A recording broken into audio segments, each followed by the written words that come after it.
What's up everyone? It's Tim and I'm back to give you a look at my new Learn Guide. Starting with version 10.3.0 Alpha 3, CircuitPython has added support for I2S microphones.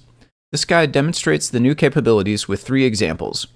A basic recording example that saves audio clips to a WAV file on the SD card, a pair of audio reactive examples that make LEDs dance and glow with music and other sounds. The basic one, seen here, acts as a rainbowy neopixel sound meter. The more advanced one uses MicroLab for fast Fourier transform to split out the different frequencies in the captured audio.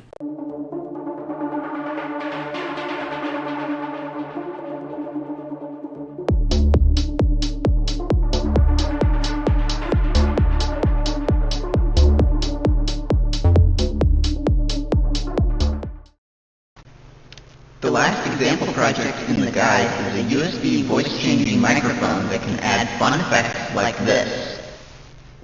This guide and many others can be found at learn.adafruit.com.